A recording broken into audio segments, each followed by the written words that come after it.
Καλημέρα σας. Σήμερα θα έχουμε ένα εξαιρετικό πρωινό, γιατί έχουμε ποίηση και γιατί έχουμε μαζί και τη Ζώση Ζωγραφίδου, δηλαδή έχουμε τη ζωή. Έχουμε μαζί μας, λέω, την Ζώση της Ζωγραφίδου, που σημαίνει ζωή. Και σήμερα θα παρουσιάσουμε τα βιβλία της, που είναι για αυτό το λίγο, στο νεφέλωμα του πόνου και στο ρου του χρόνου, τα 3 βιβλία. Θα ξεκινήσουμε με τον κύριο Γιώργο Καλετζίδη, ποιητή, δημοσιογράφο και συντονιστή της Λέσχης Ανάγνωσης της ΕΡΤ3.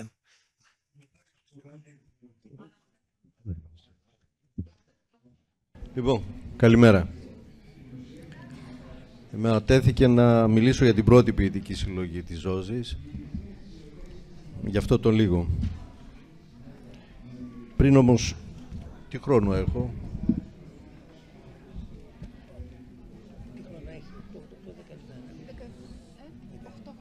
8 λεπτά. Ωραία.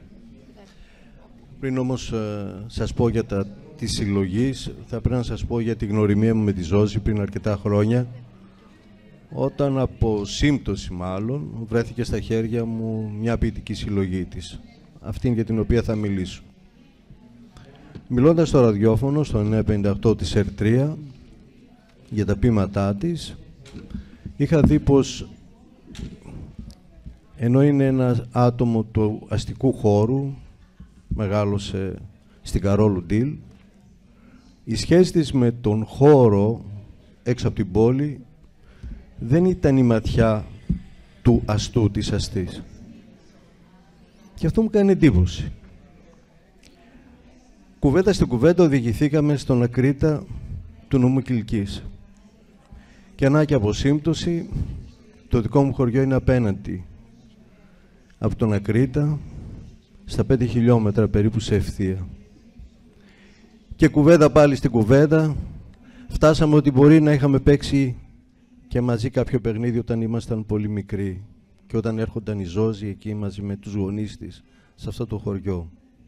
Εγώ γι' αυτό αγαπάω αυτή τη δουλειά που κάνω, τη δημοσιογραφία, αν και έχω σπουδάσει μαθηματικά, γιατί σου ανοίγει απαράξενα ταξίδια, τα οποία δεν μπορεί να φανταστείς ή να προγραμματίσεις.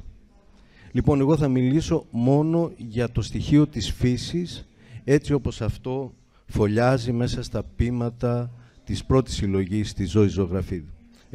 Έχω κρατήσει πολλές σημειώσεις, μην φοβάστε, δεν θα τις διαβάσω όλες. Λοιπόν, η φύση σε αυτή τη συλλογή δεν αποτελεί ένα σκηνικό ή αισθητική επιλογή σαν φόντο. Είναι ένα οργανικό στοιχείο στην αφήγηση της ποιήτριας. Σύμμαχός της και καθρέφτης μιας εσωτερικής πορείας. Δέντρα, πουλιά, άνεμος, νύχτες με φεγγάρια και πρωινά με υγρασία, όλα αυτά λειτουργούν ως σύμβολα και φορείς συναισθημάτων. Όχι στατικά, αλλά διαρκώς μεταβαλλόμενα, όπως και ο ψυχικός κόσμος της ποιήτριας. Η φύση φέρνει στον χρόνο, τον χρόνο μέσα εποχές που αλλάζουν, φως που λιγοστεύει ή επιστρέφει, κύκλοι που κλείνουν. Οι εικόνες της προσδίδουν ρυθμό στα ποίηματα, δημιουργούν παύσεις, προσφέρουν ανάσες, αλλά και στιγμές βαθιάς αποκάλυψης. Κάποια στιγμή ένας μεγάλος πιανίστας και συνθέτης, ο Χόροβιτς, τον είχαν ρωτήσει τι γίνεται και πώς αυτός παίζει καλύτερα από τους άλλους τα μουσικά θέματα. Και είπε, είμαι πολύ καλός στις παύσεις, στις σιωπές δηλαδή. Έτσι ακριβώς. Δεν είναι εξειδανικευμένη, έχει κόκκους σκόνης, αγριάδες σιωπής. Τα τηλέφωνα. Βάλτε τα στην πτήση καλύτερα. Αλλά μια διαρκή προσφορά νοήματος. Μέσα από τη φύση ψηλαφεί την παρουσία του άλλου. Το πέρασμα του χρόνου, την έννοια της επιστροφής, της μνήμης και της θνητότητας.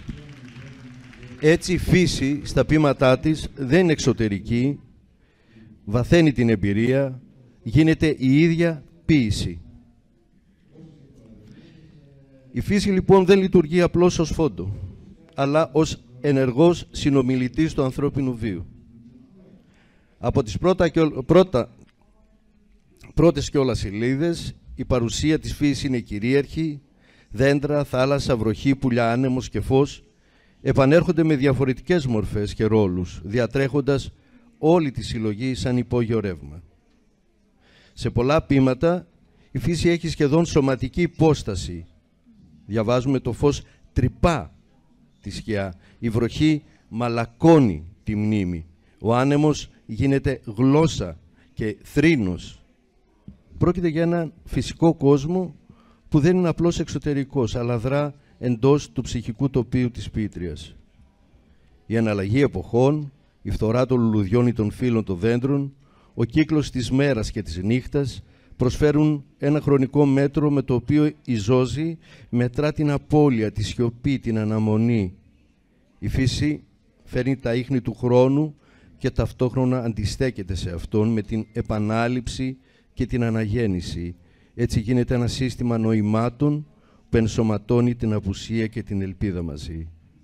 Συχνά παρατηρείται σιωπηλά η φύση, αλλά σε ορισμένα ποίηματα γίνεται σχεδόν μυσταγωγική, εκεί όπου ένα δέντρο κρατάει τη μνήμη του αίματος ή η θάλασσα ξεπλένει τις φωνές των απόντων. Έχουμε μια αναβάφτιση της φύσης σε συμβολική οντότητα, φορέα της ανθρώπινης εμπειρίας. Συνοψίζοντας λοιπόν, η φύση λειτουργεί στη συλλογή με 4 βασικούς τρόπους. Ως καθρέφτης του συναισθηματικού τοπίου, ως αρχείο μνήμης και ως φωνή της σιωπής και ως μεταφυσικό πεδίο. Αυτή η βαθιά σύζευξη μεταξύ φύσης και ανθρώπου δίνει στη συλλογή ένα στοχαστικό και υπαρξιακό χαρακτήρα, καθιστώντας τη φύση κεντρικό άξονα του ποιητικού κόσμου. Η φύση δεν εμφανίζεται ως ουδέτερη ή διακοσμητική. Δεν είναι εξωτερικός κόσμος, αλλά επέκταση του εσωτερικού τοπίου της ποιήτριας. Ένα φύλλο που πέφτει, ένα σύννεφο που σκεπάζει το φως, ένα μονοπάτι που χάνεται σε συστάδες από πουρνάρια, όλα αυτά λειτουργούν μεταφυσικά, σαν θραύσματα ψυχικού χρόνου. Κάποιο θέμα υπάρχει. Η φύση λοιπόν εμφανίζεται συχνά τη στιγμή του λυκόφωτος, εκεί όπου τίποτα δεν είναι απόλυτα καθαρό, εκεί όπου το φως και η σκιά συνυπάρχουν. Είναι η φύση ως ενδιάμεσο ανάμεσα στο πριν και το μετά, στο φως και το σκοτάδι, στη ζωή και στο θάνατο, όπως και η ποίηση. Να είσαι καλά, Ζόζη.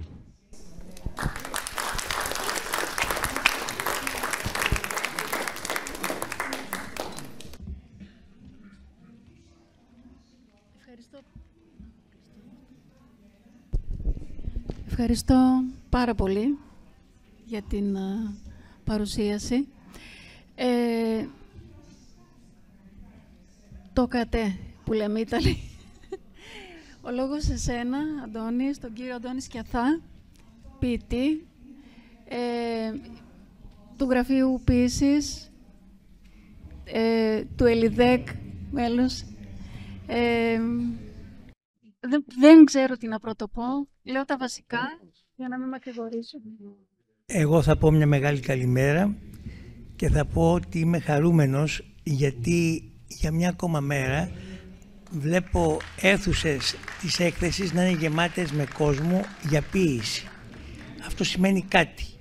Γιατί και χτες είδαμε γεμισμένες αίθουσες με ποίηση και δεν σας κρύβω ότι ως μέλος του Διοικητικού Συμβουλίου του ΕΛΙΒΙΠ, του Νέου Φορέα για τον Πολιτισμό και για το βιβλίο που διοργανώνει και την έκθεση, θα το μεταφέρω στο Διοικητικό Συμβούλιο ότι πραγματικά πρέπει να κάνουμε πολύ περισσότερα πράγματα για την ποίηση, γιατί βλέπω ότι πλέον σπάει εκείνη η άποψη που είχαμε, ο ποιητής είπε, αλλά εδώ είναι ο κόσμος για να ακούσει τον ποιητή.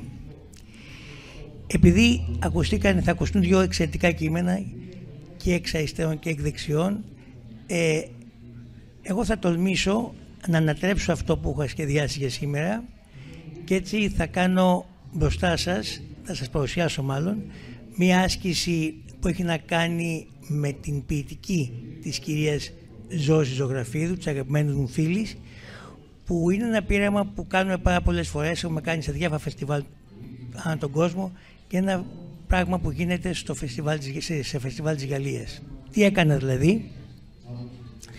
Πήρα τις δύο συλλογές, τις τελευταίες της Ζώσης, και για κάθε ενότητα, μέσα από τις κειμενικές αξίες της Ζώσης, δηλαδή με τις δικές της λέξεις, με τις δικές τους στίχους, έφτιαξα ένα νέο ποίημα. Δηλαδή, για αυτές τις 5 ενότητες θα ακούσετε 5 ποίηματα που εγώ δεν έχω παρέμβει καθόλου. Είναι οι αράδες που έχει η Ζώση, απλά τις έχω πλέξει για να δημιουργηθεί μια νέα πρόταση. Τι πρόταση είναι αυτή? Έχει να κάνει με τον χρόνο που υπηρετεί η Ζώση, έχει να κάνει με τη σιωπή, έχει να κάνει με τον πόνο με όλες τις εκφράσεις του, και έχει να κάνει και με την απώλεια. Για τον πόνο, η Ζώση ήταν η αιτία που το Σεπτέμβριο ετοιμάζουμε ένα δίτομο έργο που λέγεται «Ιστή αφήγησης», και 100 συγγραφείς από 10 χώρες του κόσμου, με την αιγίδα του Πανεπιστήμιου Κολούμπια της Νέας Υόρκης, θα γράψουν για τον πόνο, για τον καρκίνο και για τον καρκίνο του μαστού, και θα είναι αφιερωμένο στις γυναίκες που περνάνε αυτή τη διαδικασία.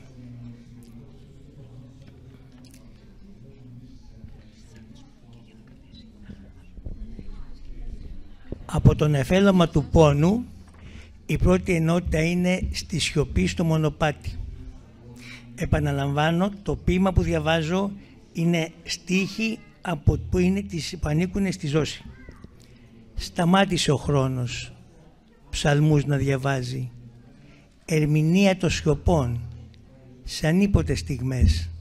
Περαστική είναι από τον τόπο αυτό, τη γη των αθανάτων. Σιωπηλά υπερετώ, και εσύ δίχως φωνή απάντησες, δεν είσαι εδώ. Άλλωστε δύσκολες ημέρες και φιδωλά βγαίνουν οι λέξεις, μετρημένες, ψήθυροι ζωής εκ βαθέων καρδίας ανθίζουνε στα χείλη. Μα ο δις φιλιώνει με το χρόνο, η ισορροπία δυσέβρετη, τα χρώματα θαμπά, μπερδεύονται εικόνες, στη νύχτα που ξεθοριάζει, τους ήλιους το φως προσμένο να ανατείλει. Από την ίδια συλλογή, στη δεύτερη ενότητα που είναι το ημερολόγιο ενός ατέρμονος ταξιδιού, πάλι επαναλαμβάνω, οι στίχοι είναι της Ζώσης, απλά εγώ τους έχω πλέξει με τη σειρά που υπάρχουν στο βιβλίο. Αγωνία, ένα παράπονο, ένας πόνος, ένας λυγμός που πνίγει το σώμα όλο.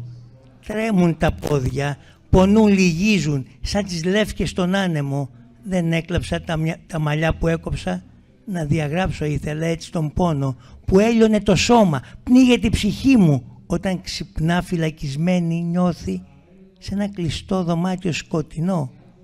Ελπίδα, σε σταγόνες μαζεύω τις λέξεις, τα συναισθήματα όπου φωλιάζουν σιωπή. Τίποτα δεν είναι αυτονόητο και δεδομένο. Μαθαίνω να ζω την κάθε στιγμή, σαν να είναι η τελευταία, να βλέπω ο ήλιος της χαράς να ανατέλει. Οι απώλειες με γεμίζουν πληγές, οι ουλές μόνο μου θυμίζουν μια νίκη. Έτσι θέλω να ξυπνώ με τον ήλιο, το φως, να πλημμυρίζει την κάμαρα του ήλιου το φως. Από το τελευταίο της βιβλίο, στο Ρο του χρόνου, που είχε το 2025 από τις εκδόσεις Γκοβόστη, διάλογος με το φως και τα χρώματα είναι η πρώτη ενότητα. Φύλαξα το τελευταίο κομμάτι αγάπης. Ζωγράφισα ένα αγριολούλουδο, μια μικρή κίτρινη μαργαρίτα, και αναρωτιέμαι τι μηνύματα θέλουν να φέρουν, από ποιον κόσμο ταξίδευσαν κήθεν μακρινό, στο δικό μου, το μικρό παράδεισο της σιωπής. Σαν γλάος τα κύματα πετώ, στο γαλάζιο της θάλασσας, τη ζωή και το φως αναμένω που ο ήλιος υπόσχεται. Στη δεύτερη ενότητα, άλλος ορίζοντας, ξύπνησα στη σκέψη ενός φιλιού μιας ώρας καθημερινής. Στις απλές λέξεις που ξαναζητώ, στο διάλειμμα της σιωπής, έχω μάθει να μετρώ τα λεπτά σαν να είμαι ο δείκτης του ρολογιού, σε στάση οικεσίας.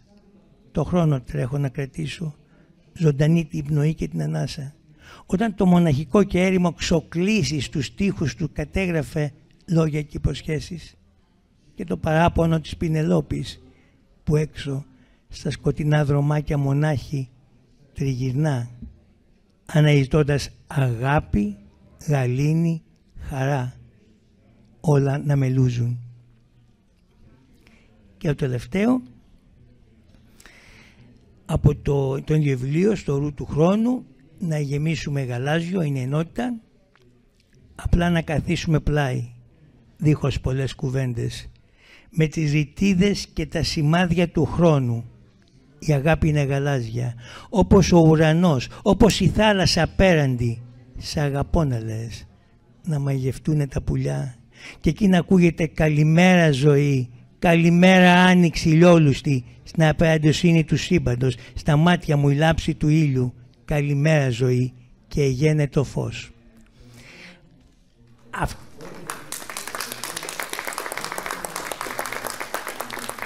Τόσο στο Γραφείο Ποιήσεως όσο και στο Διεθνές Φεστιβάλ Ποίησης Πάτρας αυτές οι ασκήσεις γίνονται.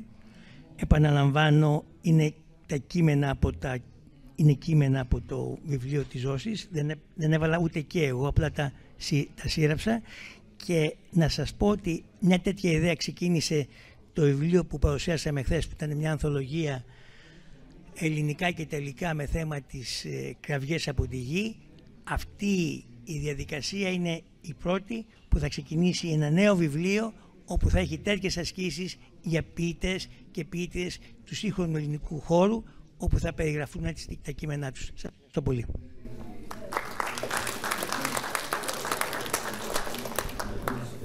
Θα συνεχίσουμε με την κυρία Δήμητρα Μίτα, συγγραφέα και πρόεδρο της Εταιρείας Λογοτεχνών Θεσσαλονίκης. Αυτή η καινούρια διαπλοκή των στίχων, σε αυτή την καινούρια διαπλοκή διατηρήθηκε το ύφος της Ζώσης Ζωγραφίδου. Και κάποιες φορές όταν διαβάζω τα περιεχόμενα μιας ποιητικής συλλογής είναι σαν να διαβάζω ένα ακόμη ποίημα. Καλημέρα και από μένα. Ευθύς εξ αρχής δηλώνω πως αισθάνθηκα την ποίηση της Ζώσης Ζωγραφίδου, με την οποία μακρινοί δεσμοί συγγένειας, Γιώργο, εσείς γετνίασης, εμείς συγγένειας. Ανακαλύψει τυχαία αυτή η συγγένεια. Λοιπόν, αισθάνθηκα την ποίηση της Ζώσης Ζωγραφίδου σαν ελαφρύ χάδι, που διακηρύσει μια ήπια, όχι καραβγαλαία, όχι εύκολη, πάντως διακηρύσει μια αισιοδοξία. Ενώ μιλά για δύσκολα θέματα, για ζητήματα ζωής και θανάτου, για την απώλεια της στιγμής, της ανάμνησης ενός αγαπημένου προσώπου, ας πούμε του πατέρα ή της μητέρας, ενώ μιλά για τον πόνο ψυχικό και σωματικό, καταφέρνει και διατηρεί μια ουμανιστική και οικουμενική θέση, διακηρύσσοντας τη δύναμη της ελπίδας, του φωτός, του χρώματος, της αγάπης. Εξάλλου, η τελευταία ποιητική συλλογή της, αυτή στο ρου του χρόνου, από τις εκδόσεις Γκοβόστη, όπως και οι άλλες δύο, είναι αφιερωμένη σε αυτούς που αγαπά. Και παρά τις δοκιμασίες υγείας στην προσωπική ζωή, η ρομαντική μελαγχολία δεν φαίνεται να ταιριάζει στην ποιήτρια. Η Ζώζη Ζωγραφίδου με την ποίησή της θέτει τον άνθρωπο μέσα στη φύση, το ακούσατε ήδη, μέσα στη φύση και την απεραντοσύνη του σύμπαντος, χωρίς όμως καμιά αίσθηση απογοήτευσης από τη συνειδητοποίηση της μικρότητάς του. Ξέρετε τι παθαίνουμε κάποιες φορές όταν αισθανόμαστε ότι είμαστε τόσοι ειδά μέσα στο σύμπαν και ποια είναι η σημασία της ζωής μας. Κάθε άλλο δεν βιώνει μια τέτοια μικρότητα. Φωτίζομαι από την απεραντοσύνη, γράφει ο Ιταλός ποιητής Ουγγαρέτη, προμοιοτοπίδα της συλλογής στο ρου του χρόνου. Κι ας συχνά επανέρχεται στην ποίησή της η λέξη σιωπή.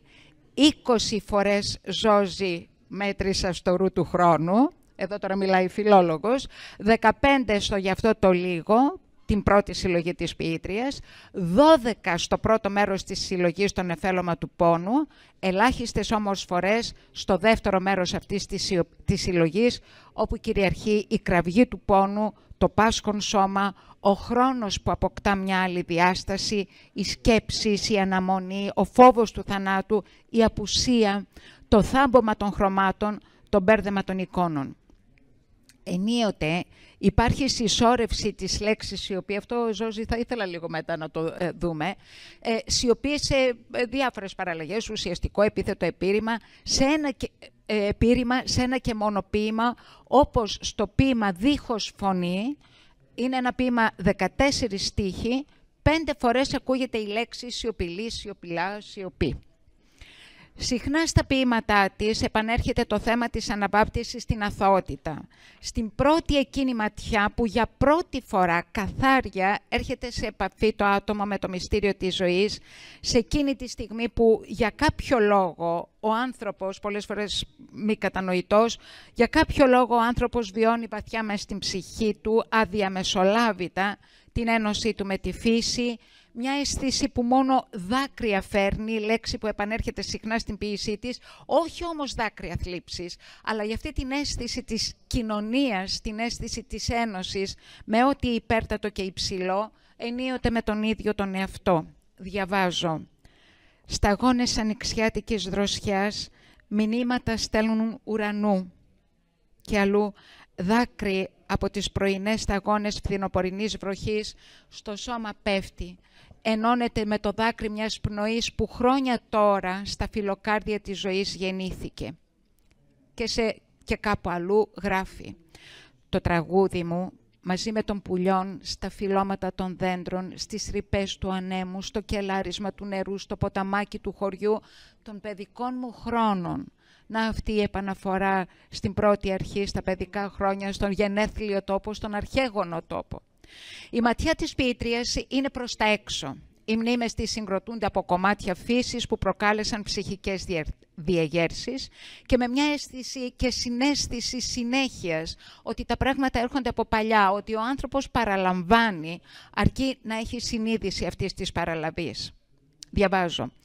Πρόσεχε σαν φυλαχτό μαζί σου να έχεις την ανάσα της αγάπης που κάποιος άλλος πριν από εμάς έχει ορίσει. Και με μια αίσθηση συνέχειας μέσα από τις σημάνσεις που δίνουν οι άνθρωποι στα πουλιά, για παράδειγμα σε γλάρους, περιστέρια, κοράκια, χελιδόνια, γήπες, μέσα από αυτό που είναι ήδη γνωστό και επικοινωνιακό, αλλά και με μια ευρύτερη, αλλιώτικη ματιά άλλου, καθώς προσπαθεί να δει, για παράδειγμα, σαν πουλί που βλέπει από ψηλά, διαμεσολαβητές στα πουλιά μεταξύ γης και ουρανού που διαρριγνύουν τα όρια, αλλάζει την οπτική της γωνία. Αν ήταν πουλί, πώς θα έβλεπε τα πράγματα. Αλλά και πολύ χαμηλά πέφτουν τα μάτια της ποιήτριας, όχι μόνο ψηλά, καθώς στην ποίησή της αναγνωρίζονται τόποι της πόλης, όπως για παράδειγμα στο ποίημα «Μαύρα πουλιά», που η ανάγνωσή του μου έφερε στο νου την πλατεία Αριστοτέλους πάνω από την Εγνατία, με τα κροξίματα των πουλιών, το σούρουπο όταν μαζεύονται μέσα στα φύλλα των δέντρων, τελειώνοντας τη μέρα τους. Δύσκολα να ξαναπεράσω από εκεί, Ζώζη, δεν ξέρω να αναφέρεσαι εκεί και ίσως και να μην ενδιαφέρει τον ποιητή, τον γράφοντα. Στον αναγνώστη δημιουργούνται διάφοροι συνειρμοί, αλλά δύσκολα περνώ πια από εκεί χωρίς να δω και να ακούσω τον τόπο μέσα από τους στίχους αυτού του ποίηματος. Ανέφερα ότι η σιωπή επανέρχεται στην ποίηση της Ζώζης. Όμως από αυτή την εσωτερική σιωπή που ενίοτε πνίγει, από τη μοναχικότητα, όχι τη μοναξιά, που όμως και αυτή κάποτε ταλαιπωρεί, από εκεί είναι που βγαίνουν οι λέξεις όπως ο σπόρος από το χώμα. Και οι λέξεις εμπεριέχουν και εκφράζουν σκέψεις, εμπειρίες, αναμνήσεις, συναισθήματα, συνειδητοποιήσεις, κινούνται ανάμεσα στη λύθη, την νοσταλγία και την ανάκληση της μνήμης, μια ανάκληση που έρχεται από κάτι τόσο ανεπαίσθητο, ας πούμε από μια μυρωδιά, έναν ήχο, μια εικόνα, ας πούμε την εικόνα μιας λαξευμένης πέτρας που και αυτή διηγείται μια ιστορία. Μύριζε από άρωμα του γιασεμιού κήπος, επίγειος παράδεισος, ο δρόμος του χωριού, ο αγαπημένος, λησμονημένοι χρόνοι. Δεν ξέρω, ήταν υπαρκτό αυτό το χωριό Ζόζη, έτσι, αλλά και πάλι δεν ενδιαφέρει ιδιαίτερα. Ο Γιώργος. Οι λέξεις της κινούνται ανάμεσα στο φως, αδύνατο να φυλακιστεί όσα κάγκελα κι αν βάλει κανείς στο παραθύρι, γράφει. Κινείται λοιπόν ανάμεσα στο φως και τη σκιά, την οποία προσπαθεί να φωτογραφίσει για να συλλάβει το μυστήριό της. Κινείται ανάμεσα στη φωνή και τη σιγή, τη σιωπή, την ανίποτη στιγμή, τη στάση, τη μη πλιαρία, προϋποθέσεις για να ακουστούν εσωτερικές φωνές, να μείνει ο άνθρωπος, να σταθεί, κι ας είναι για να έρθουν στην επιφάνεια κάθε είδους απώλειες, ας πούμε ελπίδων, προσδοκιών, ανθρώπων. Και ενώ η ενότητα του χρόνου διατρέχει την ποίησή της, όπως και η ανάκληση της μνήμης, παρένθεση για έναν στίχο που πολύ μου άρεσε, η θύμηση κατάσαρκα με ζώνη. Ανάκληση λοιπόν της μνήμης, η προσδοκία μιας επιστροφής, η επιμονή ότι δεν μπορεί, κάποια στιγμή στο χρόνο θα συμπέσει η αγάπη των ανθρώπων, ωστόσο σε κάποιες περιπτώσεις επιμένει αυστηρά στο τώρα, στο παρόν. Συχνά αναφέρεται στο παρελθόν, ανακαλεί, αλλά συχνά αναφέρεται και στο παρόν. Μόνο που κάποιες φορές ο χρόνος σταματά σε ένα βασανιστικό παρόν από την αγωνία. Αυτό συχνά φαίνεται στο νεφέλωμα ή σε μια στιγμή του παρελθόντος που ξεσηκώνεται μέσα από ευρήματα. Ας πούμε, παλιά παιδικά παιχνίδια σε ένα παλιό ξύλινο σεντούκι, και διαβάζοντας αυτό το ποίημα, λέω, εγώ έχω ξύλινο σεντούκι και αν έχω ή δεν έχω, τι θα έβγαινε από εκεί μέσα. Και ανάλογα λοιπόν με τη διάθεση, το πισωγύρισμα στο χρόνο προκαλεί και διαφορετικές σκέψεις και συναισθήματα. Ιδιαίτερη θέση στη ζωή και την ποίηση της Ζόζης Ζωγραφίδου κατέχει το δεύτερο μέρος της συλλογής «Το νεφέλωμα του χρόνου».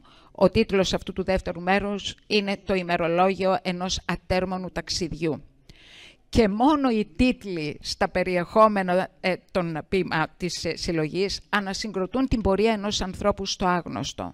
Σε ένα ταξίδι με λεστριγόνες, σιρήνες, κύκλοπες, λωτοφάγους, παντού ο κίνδυνος, παντού η αγωνία, μια οδύσσια χωρίς στάσεις ξεκούρασης σε νησιά.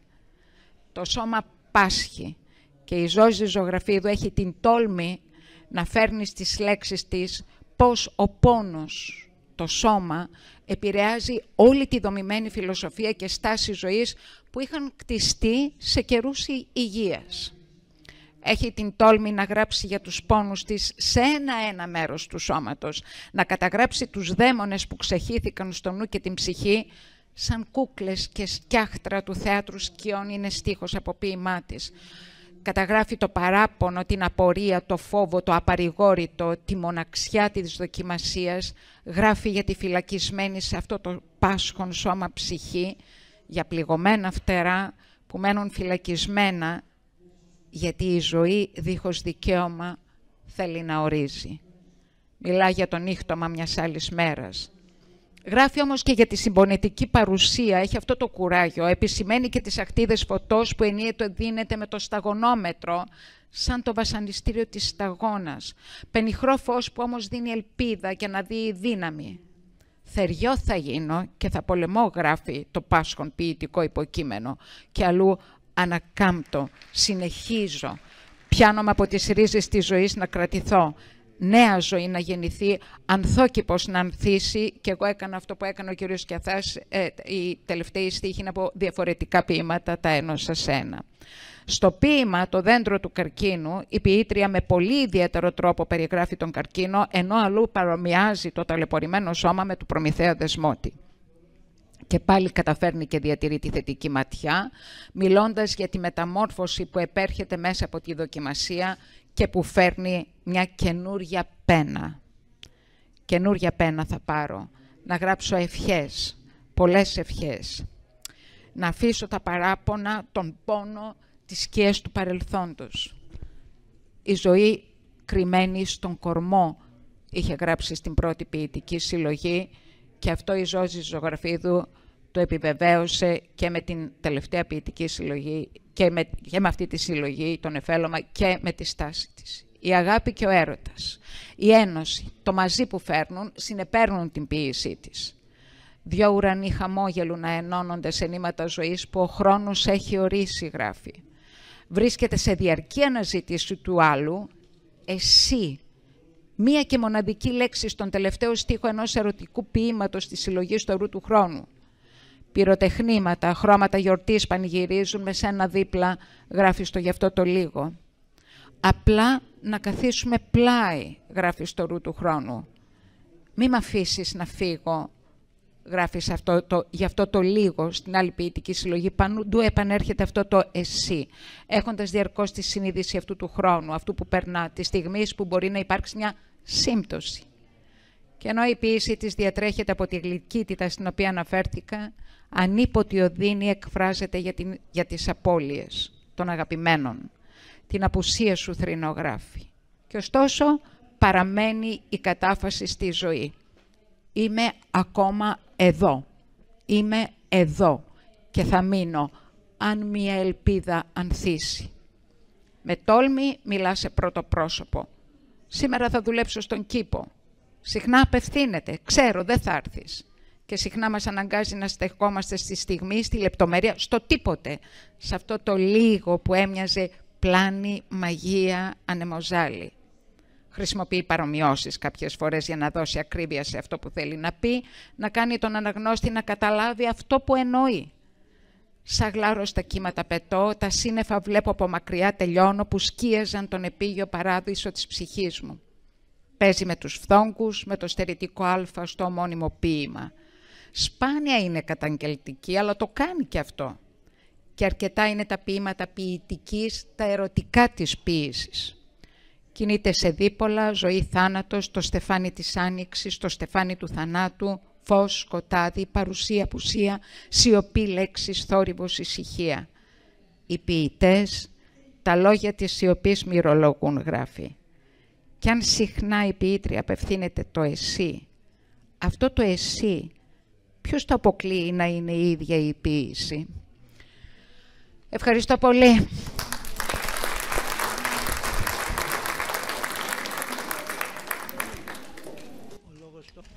Ο λόγος τώρα στην Ζώση Ζωγραφίδου για να μας πει τις δικές σκέψεις για αυτή την παρουσίαση και κάποια ποίηματα.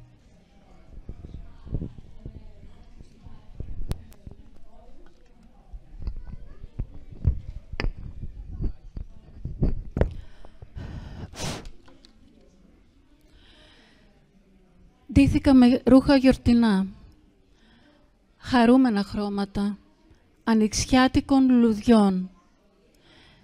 Έγραψα στίχους για ποίηματα λυτρωτικούς.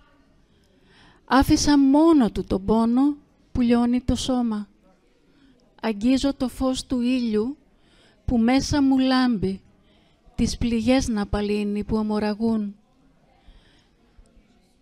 Μιλώ με τα φλίαρα πουλιά που φτερουγίζουν στην αυλή για λύτρωση και ελπίδες που φέρνει η άνοιξη.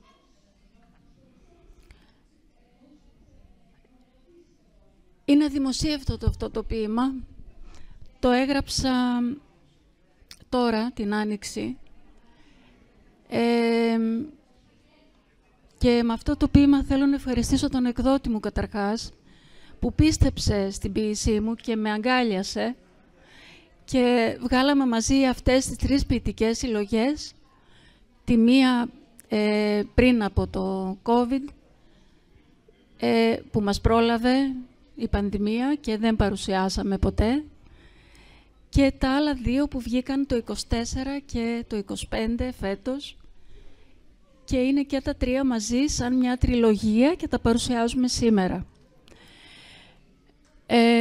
Θα ήθελα λοιπόν αυτό το ποίημα να το χαρίσω για την εμπιστοσύνη και την ενθάρρυνση που μου έδωσε να παρουσιάσουμε αυτές τις 3 ποιητικές συλλογές μαζί στην έκθεση βιβλίου Θεσσαλονίκης φέτος, εν μέσω χημειοθεραπείων που κάνω, γιατί είμαι σε πάλι μία υποτροπή με το μεταστατικό μου καρκίνο, και με ενθάρρυνε ότι θα τα καταφέρουμε και θα πάμε καλά. Και όντως είμαι ιδιαίτερα συγκινημένη. Δεν θα κάνω όπως εσύ που έδωσες το λόγο αλλού. Εγώ θα χτες. Εγώ είμαι, εκτός από συγκινημένη, με κρατάει η μεγάλη χαρά που έχω, γιατί εκτός που έχω τους 3 αγαπημένους μου ομιλητές, φίλους και συνοδοιπόρους στον ποιητικό μας δρόμο, στην συγγραφική μας πορεία, την κυρία Μίτα, τον κύριο Σκιαθά και τον κύριο Καλετζήτη που είναι πάντα κοντά μου και τους ευχαριστώ σήμερα που μου κάνουν την τιμή να προλογίσουν, να μιλήσουν για τα 3 μου έργα.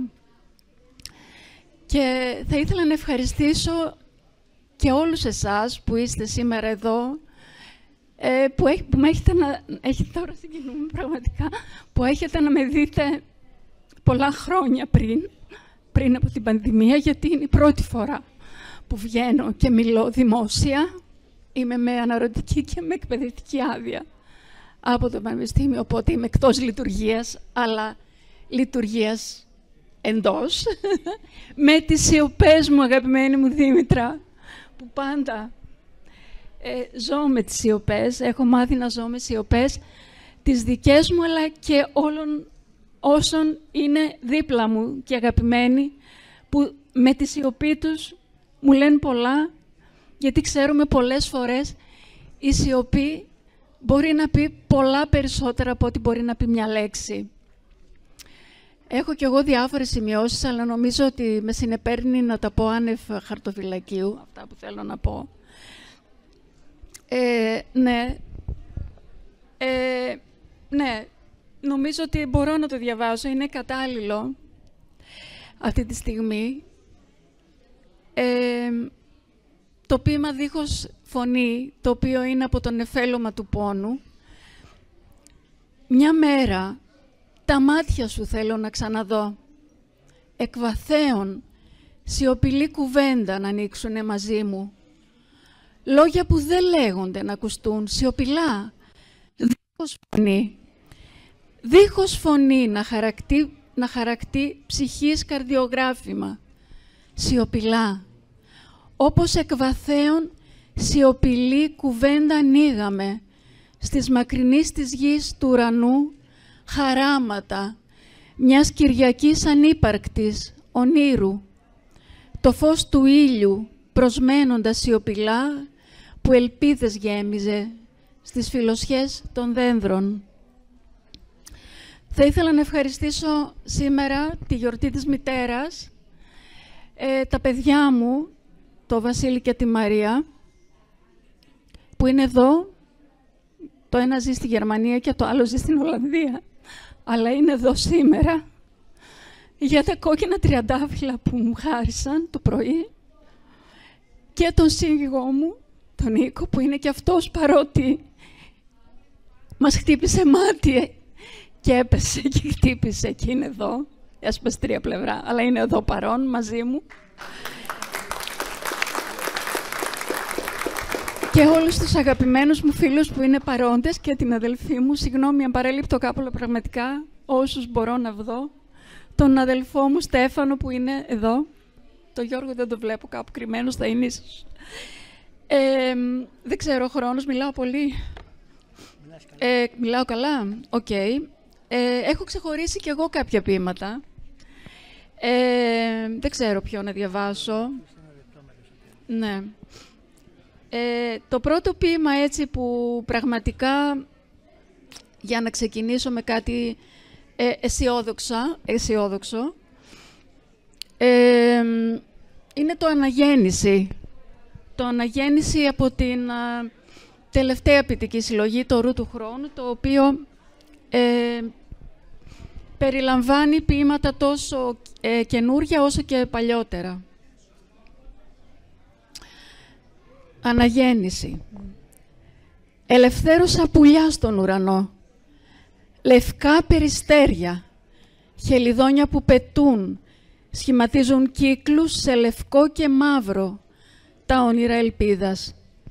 Φυλάκισα λουλούδια, στιγμές της ζωής, σιωπές δακρύβρεκτες, ανησυχίες, συγκινήσεις, αγάπες, ψευδευστήσεις. Βροχή και ήλιος μπερδεύονται στον ουρανό. Καινούριο ταξίδι ξεκινώ, με βάρκα ταξίδευτη, με ευχές χαρούμενες, γλάρους τριγύρω, λευκά πανιά στα κύματα. Σταματά ο χρόνος που γρήγορα κυλά, τη στιγμή αδράτω, ανεξίτηλη θησαυρή της μνήμης, ξαναγεμιέμαι με τα χρώματα, το κόκκινο, το φούξ, το μόβ, το πράσινο, το κίτρινο και το γαλάζιο, της θάλασσας και του ουρανού.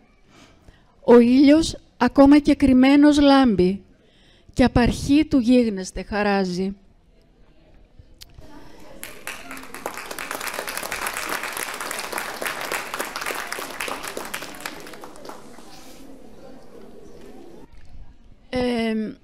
Νιώθω ότι η δεύτερη μου μητρική γλώσσα, εκτός από την ελληνική, είναι και η Ιταλική.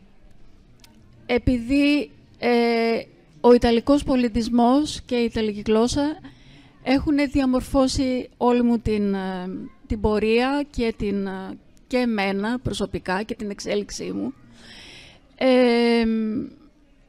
Γι' αυτό και μία περίοδος η οποία με συγκλώνησε πάρα πολύ και επειδή έχουμε τη χαρά φέτος ως Ιταλοθρεμένοι και Ιταλολάτρες της Ιταλικής κουλτούρας και του πολιτισμού να γιορτιμάμε φέτος στην Ιταλική χώρα. Γι' αυτό θα ήθελα να διαβάσω ένα ποίημα το οποίο είναι γραμμένο στα Ιταλικά και περιλαμβάνεται στη συλλογή «Στον εφέλωμα του χρόνου». Του πόνου, συγγνώμη. Έχουμε χρόνο, έτσι. Okay. Είναι από το ημερολόγιο ενός τέρμονου ταξιδιού, το οποίο το έχω αφιερώσει στους αγαπημένους μου που στάθηκαν δίπλα μου και στηρίζουν τον αγώνα μου. Είναι γραμμένο κατά την πρώτη μου διαμονή μετακίνηση στο νοσοκομείο και μιλάει για τις αποσκευές τις οποίες είχα πάρει μαζί μου. Erano pochi i bagagli portati in ospedale. Avevo con me soltanto il tuo ultimo bacio, ancora sulle labbra, le lacrime, i dolori, in tutto il corpo. Mi ha accompagnato un nuovo compagno di vita, un cavaliere armato, vestito di grigio e nero. Ho lasciato il triste sorriso nella camera da letto della casa innevata, la speranza di vita, i miei fiorellini, il bonsai nel vaso di terracotta dipinto a mano con un disegno floreale, i ciclamini, i crisantemi e i gelsomini, l'albero di Natale, il ricordo delle tue tenere parole d'amore che aspettavano il mio ritorno.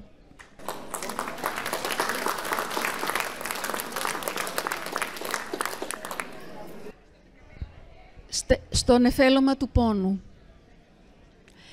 Τρέμουν τα πόδια, πονούν, λυγίζουν, σαν τις λεύκες στον άνεμο.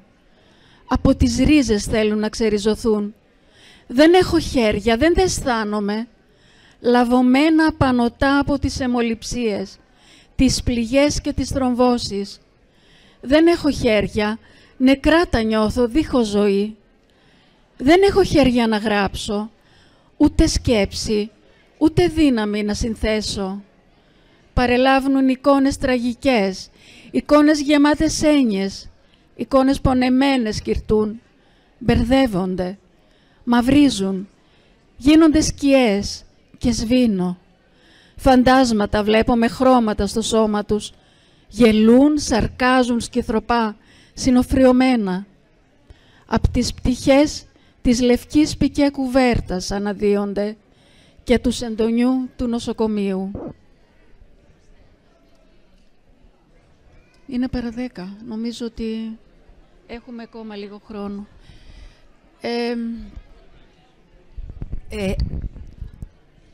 Επειδή η Ζόζη διάβασε το ποίημα στα Ιταλικά και ο κύριος Κιαθάς αναφέρθηκε και σε ένα βιβλίο που παρουσιάσατε, θα ήθελα να πω ότι προχθές στην 9 η ώρα ήταν Ζόζη κατακουρασμένη και τιμόμενη χώρα η Ιταλία. Μιλήσαμε για τον Πιέρ Πάολο Παζολίνη. Η ψυχή αυτής της εκδήλωσης που την διάρθρωσε ήταν η Ζόζη, η οποία όρισε και ποια ποίηματα θα διαβαστούν του Παζολίνη και τα μετέφρασε.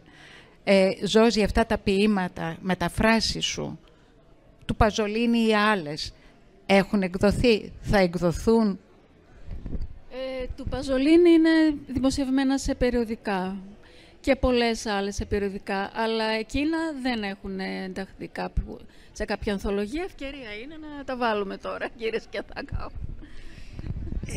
Εγώ δεν θέλω να κλείσω, θέλω να κλείσει η Ζώση, αλλά θα πω μια κουβέντα. Στο πρόσωπο της Ζώσης, εγώ τιμώ την ηρωίδα γυναίκα που μπορεί με το δικό της τρόπο να μας δίνει δύναμη.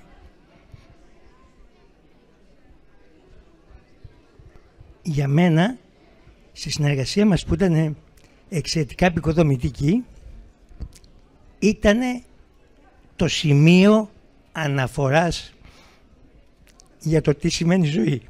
Την ευχαριστώ πολύ.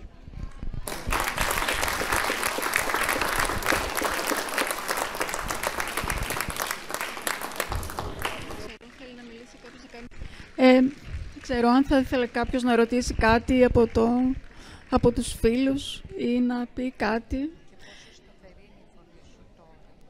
Πόσο σταθερή είναι η φωνή.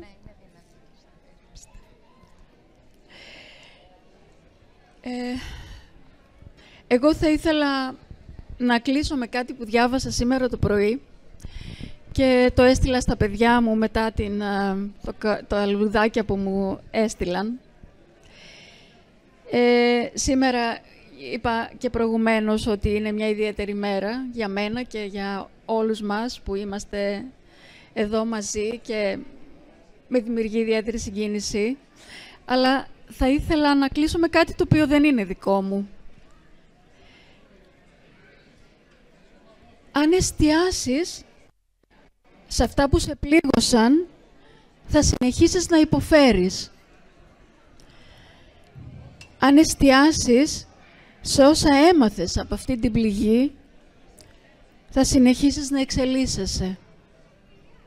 Ας κρατήσουμε αυτό. Είμαστε όλοι γεμάτοι αναμνήσεις, εικόνες, στοιχεία από το παρελθόν που πολλά μας τυχιώνουν, μας θυμίζουν χαρούμενες ή δυσάρεστες στιγμές. Ας προσπαθήσουμε όλοι μας να παίρνουμε βαθιές ανάσες, να θυμόμαστε τα θετικά και τα αρνητικά που μας φέρνει ο δρόμος της ζωής, να κρατούμε τα θετικά και να προχωράμε. Αυτό το μήνυμα θα ήθελα να δώσω σήμερα. Σας ευχαριστώ όλους που ήσασταν κοντά μου.